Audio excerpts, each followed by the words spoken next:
I'm gonna knock out a new paddle. This one here came with the new Swift boat that I got, the used old Swift, and it was the fella's dad's paddle. So I'm gonna hang on to it as just kind of I'm not gonna abuse the paddle or use it. The ends need to be cleaned up a little bit. This is a little different than these two paddles here, the cedar paddles that I've been using. This one here is a good almost 1.5 inch shaft on it. It's too big. And this one here is more flatter and feels weird in your hand anyway. And I like this shape here, but I'm going to incorporate that shape there in an attempt to lighten up the paddle. I'm going to try to get a lighter paddle, thinner shaft.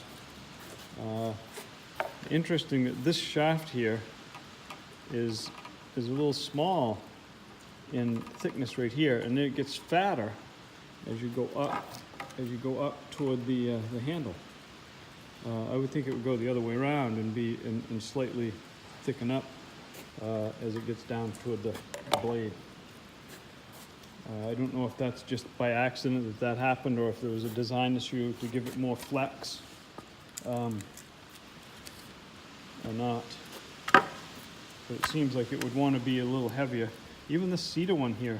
The reason I'm making the cedar one is I know, where's my other one? It's broken somewhere.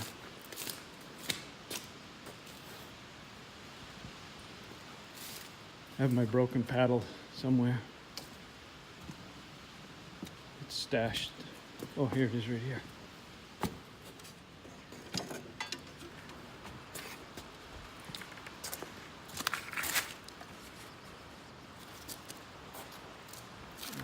There's the crack.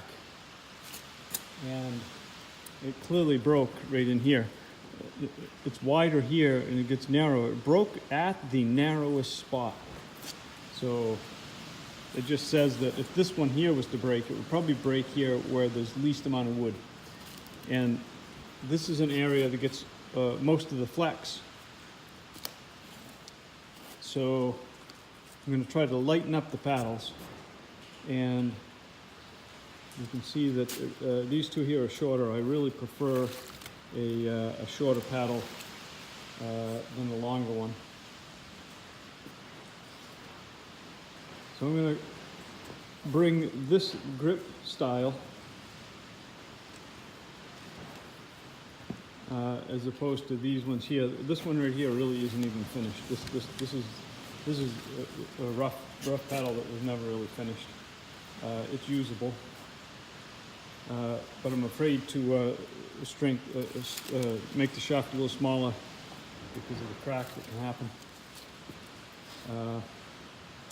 And so I have this piece of cherry right here.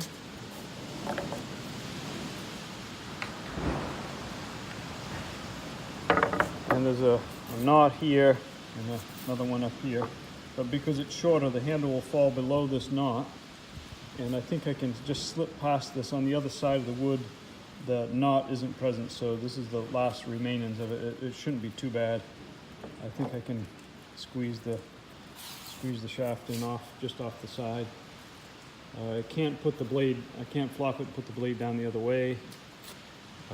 Just doesn't quite work. I've thought about putting the knot in like right in here, but I'm hesitant to do that. I may. We'll see. If I go this way, I can get. I can put the knot in the blade up here where it wouldn't be as impacting on the strength of the paddle.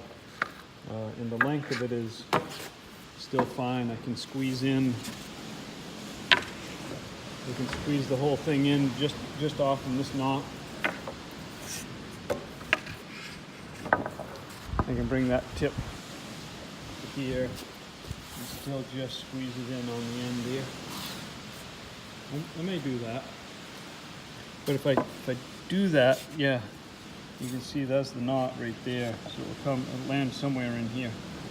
Also, I'm gonna use this style blade here and thin down to reduce some weight.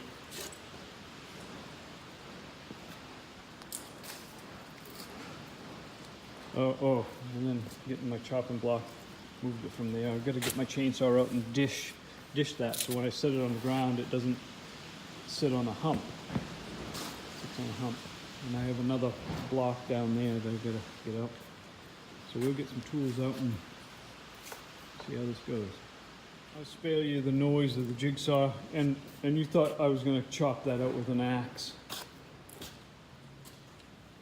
We go down around, we just missed the old knot.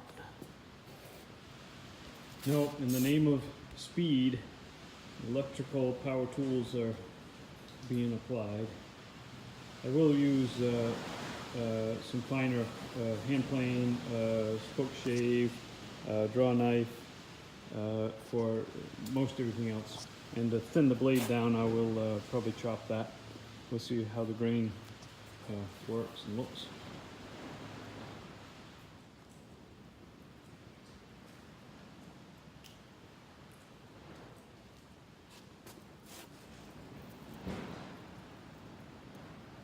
Marks off this edge so that I can get a center line on, because center lines are always nice to know where you are. You can always go back to your center line.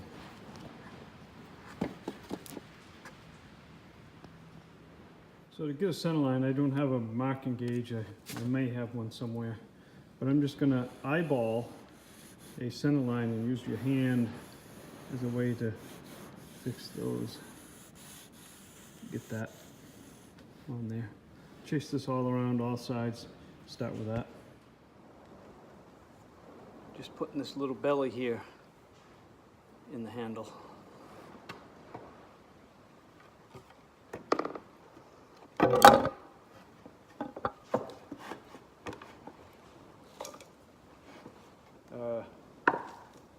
With the sort of calipers, dividers. Got that thickness right there.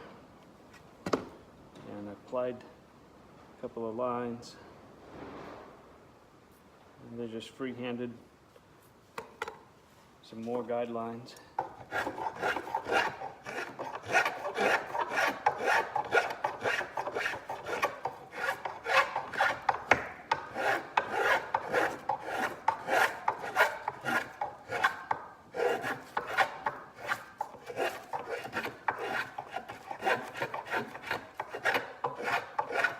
I always get ahead of myself. I have a center line on this side, but I have to, before I get too carried away, I got to put one over here on this side. But spoke shave is a wonderful tool. The sole's short enough that it can come and go in angles. Put my other line on. So as I shave off lines, in this dent, I reapplied the line to connect back through, because now I've got to give this proportion in here a rounded feature, and so I'll put on some more lines, something like I'm going to take halfway to the line, and then maybe a little something up in here and follow that, like over here, and just work your way around it and stuff.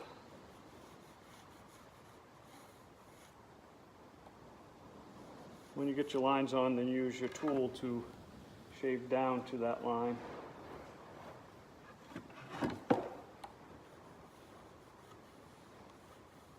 And if it's a little out of whack, your eye often will pick it up, and you can balance it out.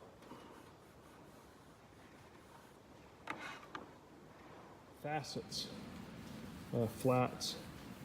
So what I did on this center line is I took half the distance, I eyeballed half the distance and chased a pencil line along that half a distance across the belly. And then I had the center line and over to the edge on this other side. I put another line on here at half. I'm gonna get rid of this one here. And same this one over here. And so I'll cut a facet out of this side and this side, and it will be left with this kind of angle here. This likely won't get sanded. I'll probably maybe try a scraper on it, but that's it. I'm not gonna sand it. These will get mellowed out, these facets.